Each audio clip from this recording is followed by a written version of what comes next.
Break के बाद एक बार फिर बुलेटिन की शुरुआत करते हैं। बात करेंगे मिडिल ईस्ट की और बड़ी खबर सामने आ रही है। ईरान पर बड़े हमले की तैयारी में अब अमेरिका है। मिडिल ईस्ट में 8000 अतिरिक्त नौसैनिक तैनात करेगा America. USS Boxer amphibious ready group से पहुंचे हैं 4000 नेवी जवान और आने वाले दिनों में ईरान पर बहुत बड़ा अटैक हो सकता है, जिसके संकेत पहले ही अमेरिका की ओर से दिए जा चुके हैं। अमेरिका ने कहा है कि अगर बातचीत के जरिए एक बार फिर से सहमति नहीं बनती है ईरान के साथ, तो अमेरिका बड़े पैमाने पर हमला करेगा और तैयारी भी अमेरिका करता हुआ नजर आ रहा है। 8000 अतिरिक्त नौसैनिक जिसे भेजने की तैयारी इस वक्त अमेरिका करता हुआ नजर आ रहा है। बड़े पैमाने पर हमले अब अमेरिका करेगा, यानी कि आर पार की लड़ाई में इस वक्त अमेरिका है। डोनाल्ड ट्रंप जो एक पल ये कहते हैं कि हम युद्ध विराम करना चाहते हैं और ईरान समझौता करने के लिए तैयार हो गया है, तो दूसरी तरफ यहां पर देखिए तैयारी भी हमले को लेकर अमेरिका करता हुआ नजर आ रहा है। 8000 अतिरिक्त नौसैनिक भेजने की यहां पर पूरी तैयारी अमेरिका की ओर से की गई है। और साथ ही साथ आपको ये बता दें कि अलग अलग जगहों पर अब सैनिकों की क्षमता अमेरिका की ओर से बढ़ाई जा रही है। खास करके यूएसएस बॉक्सर को भी आगे बढ़ा दिया गया। इससे पहले यूएसएस अब्राहम लिंकन, इसको लेकर भी खबरें सामने आ रही थी कि इसे भी बड़े पैमाने पर अब आगे बढ़ाने की, यानी कि ईरान की ओर आगे बढ़ाने की कोशिश अमेरिका की ओर से हो रही है।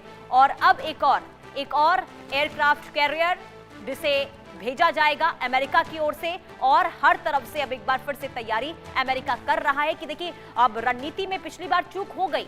अगर इतने समय तक ईरान डटा हुआ है तो कहीं ना कहीं चुनौती ये अमेरिका के लिए बना हुआ है, लेकिन अब यही मुश्किल ईरान अमेरिका के सामने ना खड़ा करे, इसे लेकर अब नई रणनीति के साथ, नई प्लानिंग के साथ हमले करने की तैयारी अमेरिका करता हुआ इस वक्त नजर आ रहा है।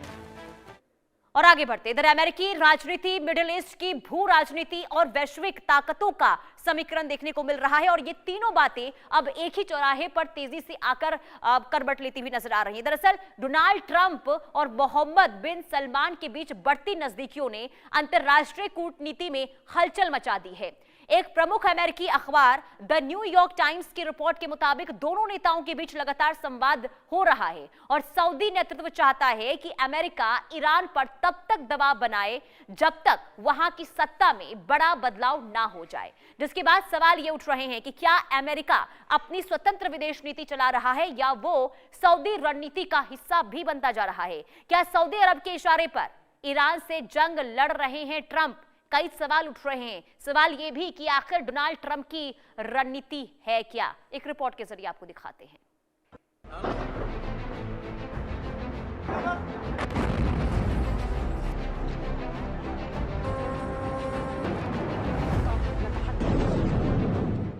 अमेरिकी राष्ट्रपति डोनाल्ड ट्रंप और मोहम्मद बिन सलमान के रिश्ते कोई नए नहीं हैं, लेकिन हाल के महीनों में ये रिश्ता और गहरा हुआ है।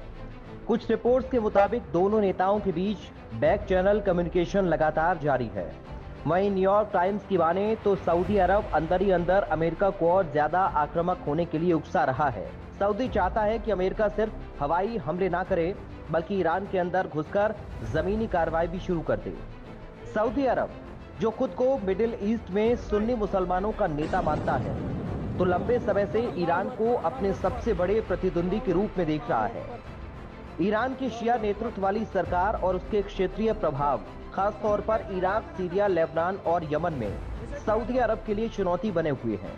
एक्सपर्ट्स का मानना है कि सऊदी अरब को डर है कि अगर जंग अभी रुक गई तो ईरान फिर से मजबूत होकर उभरेगा। इंडियन एक्सप्रेस के मुताबिक एमबीएस इस जंग को एक बड़े मौके की तरह देख रहे हैं, जिससे मिडिल ईस्ट का पूरा नक्शा बदला जा सके। उनका मानना है कि ईरान के कमजोर होने से इस इलाके में सऊदी अरब का दबदबा बढ़ जाएगा और ईरान की मदद से चल रहे विद्रोही गुटों का खात्मा हो जाएगा। जिसमें सऊदी अरब की रणनीति की बात करें तो सऊदी अरब चाहता है कि मिडिल ईस्ट में वर्चस्व बना रहे। यमन में ईरान समर्थित हूती विद्रोही का खात्मा होगा। हूती विद्रोहियों को सऊदी अपनी सुरक्षा के लिए खतरा मानता है। यही बड़ी वजह है जो सऊदी अरब चाहता है कि अमेरिका ईरान को कमजोर करे या उसकी सरकार को ही बदल दे।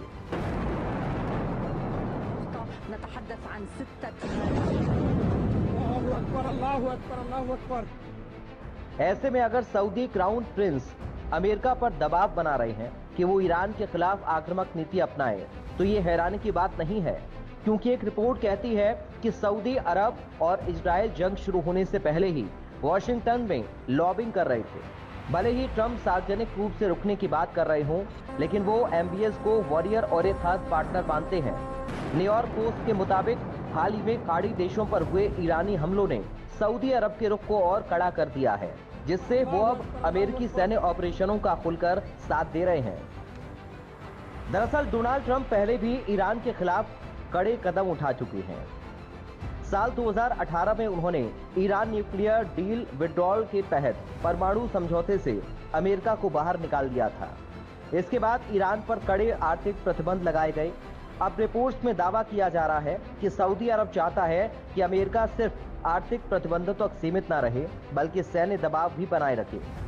यहाँ एक बड़ा सवाल खड़ा होता है, क्या अमेरिका ईरान में रेजिम चेंज यानी सत्ता परिवर्तन की रणनीति पर काम कर रहा है?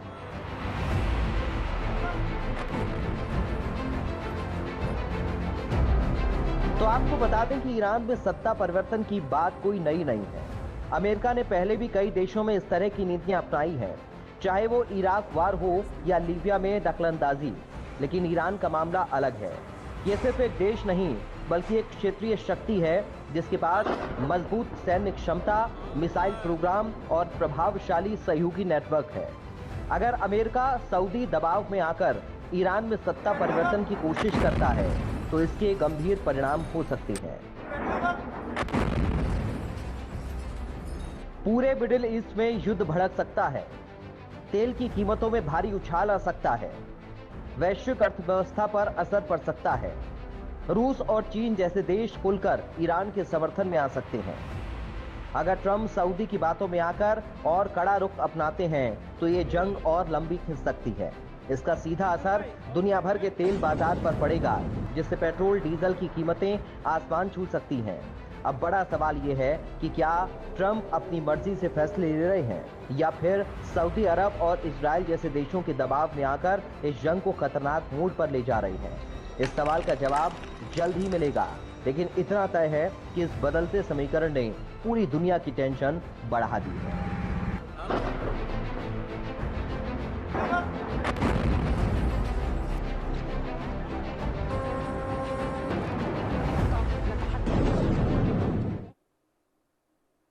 और चलिए आगे बढ़ते हैं। इस वक्त बड़ी खबर सामने आ रही है आंध्र प्रदेश से, जहां बड़ा हादसा हुआ है। डंपर